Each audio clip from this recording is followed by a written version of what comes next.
Oke anak-anak, sekarang pembahasan kita mengenai jenis-jenis konflik. Silakan disimak ya. Konflik berdasarkan sifatnya dibedakan menjadi dua jenis. Konflik destruktif dan konflik konstruktif. Konflik destruktif ini timbul karena perasaan tidak senang, perasaan dendam dari seseorang atau kelompok terhadap pihak lain. Contohnya misalkan kerusuhan Mei 98. Pada saat itu masyarakat tidak senang dengan kepemerintahan Soeharto dan juga banyak kekecewaan yang dirasakan oleh masyarakat. Kemudian kalau konflik konstruktif, ini konflik yang bersifat fungsional. Artinya konflik ini konflik yang membangun. Misalkan dalam konflik persaingan bisnis, perusahaan A dan perusahaan B sama-sama meningkatkan kualitas produksinya agar dapat menang tender atau agar dapat menarik minat pelanggan. Selanjutnya, bentuk konflik berdasarkan posisi pelaku atau pihak yang berkonflik.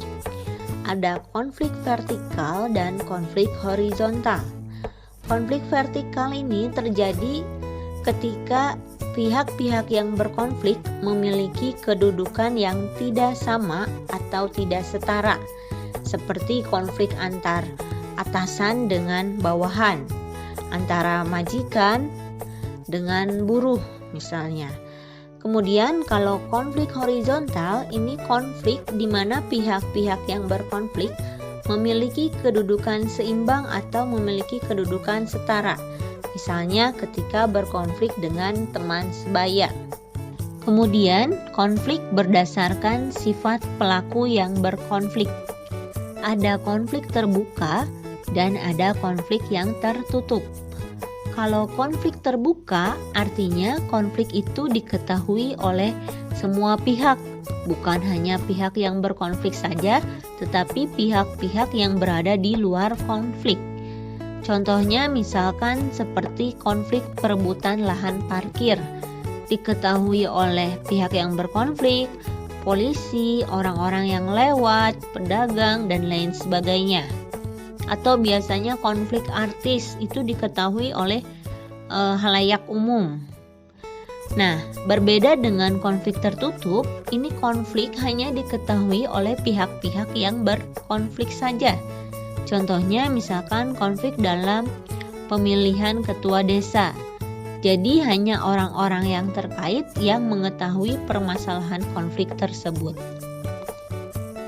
Konflik menurut Lewis Althusser dibagi menjadi dua. Yang pertama, konflik realistis. Konflik realistis ini berasal dari kekecewaan individu atau kelompok terhadap sistem dan tuntutan-tuntutan yang terdapat dalam hubungan sosial. Sebagai contoh, misalkan para buruh yang kecewa terhadap pengusaha sehingga mereka melakukan demo untuk menaikkan upah. Kemudian yang kedua ada konflik non-realistis.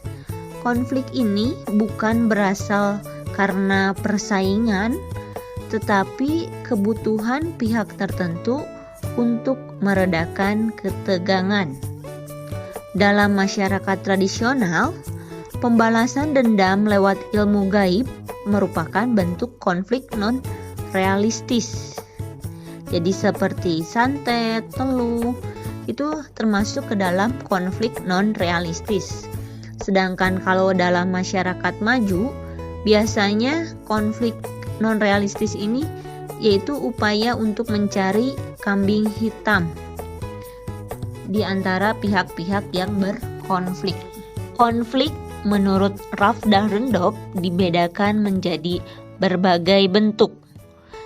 Yang pertama, konflik antar peranan sosial.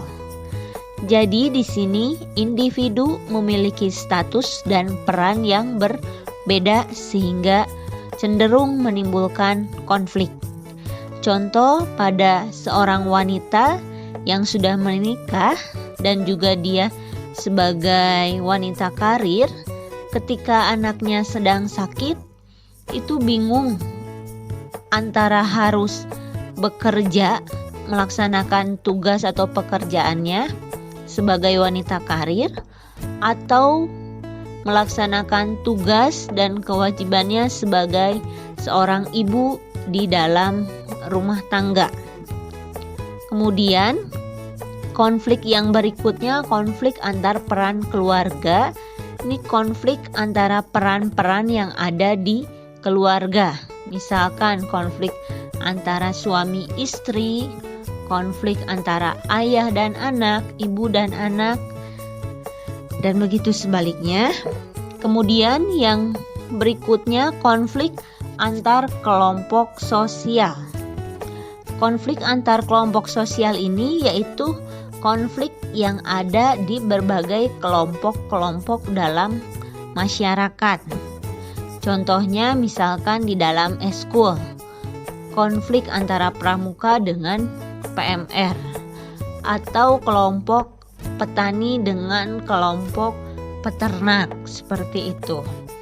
Kemudian yang berikutnya konflik antar kelompok yang terorganisir dan tidak terorganisir. Tidak terorganisir di sini artinya direncanakan. Contohnya misalkan polisi yang mengamankan massa yang demo. Di sana polisi ini bertindak sebagai kelompok yang terorganisir, sudah direncanakan bagaimana step by step menghadapi kerumunan massa. Kemudian kelompok yang tidak terorganisirnya, kerumunan atau massa ini, mereka kan tidak terorganisir, tidak direncanakan, bisa bertindak anarkis, seperti itu. Kemudian yang terakhir, konflik di antara satuan nasional, artinya konflik yang melanda dalam skala nasional, seperti konflik antar partai politik. Konflik menurut Surjono Sukanto, yang pertama ada konflik pribadi. Konflik ini terjadi antara dua individu atau lebih karena beragam perbedaan, misalnya berkonflik dengan teman sebaya. Kemudian yang kedua, konflik internasional. Konflik ini menyangkut berbagai negara di dunia dan biasanya berpengaruh pada kedaulatan negara. Contohnya konflik Israel dengan Palestina yang menyangkut juga tentang Indonesia. Kemudian yang berikutnya ada konflik antar kelas sosial. Konflik ini terjadi karena ada perbedaan kepentingan dengan melingkupi status, baik status atas dengan status yang bawah. Kemudian ada konflik politik. Konflik politik ini berkaitan dengan perebutan kekuasaan. Contohnya misalkan konflik kubu Prabowo dengan kubu Jokowi ketika pemilihan presiden. Dan yang terakhir, konflik rasial. Konflik ini terjadi karena ada perbedaan ciri badan atau ciri fisik dan juga kebudayaan. Contohnya misalkan konflik antara ras kulit hitam dan ras kulit putih di Afrika Selatan. Selanjutnya, dari sudut psikologi sosial, menurut Ursula Le membagi konflik ke dalam beberapa jenis. Yang pertama, konflik dengan orang tua sendiri. Misalnya dalam perbedaan pendapat mengenai jurusan kuliah. Kemudian yang kedua, konflik dengan anak sendiri. Misalkan karena anaknya tidak mematuhi aturan-aturan dalam keluarga. Kemudian yang ketiga, konflik dengan saudara. Misalkan konflik antara kakak dengan adik dalam berebut mainan atau perbedaan pendapat. Kemudian yang keempat, konflik dengan orang lain. Misalkan konflik dengan tetangga, atau dengan teman kerja. Nah, yang kelima, konflik dengan suami atau istri, misalnya karena permasalahan ekonomi atau dalam hal mendidik anak. Yang keenam, konflik di sekolah, contohnya misalkan konflik antara teman sebaya di kelas atau konflik dengan guru karena tidak mengerjakan tugas misalnya. Kemudian yang berikutnya, konflik dalam pemilihan pekerjaan. Misalnya pekerjaannya terlalu membosankan, pekerjaannya terlalu berat, dan juga berkonflik dengan waktu, dengan atasan, dengan rekan kerja. Nah, yang kemudian konflik agama.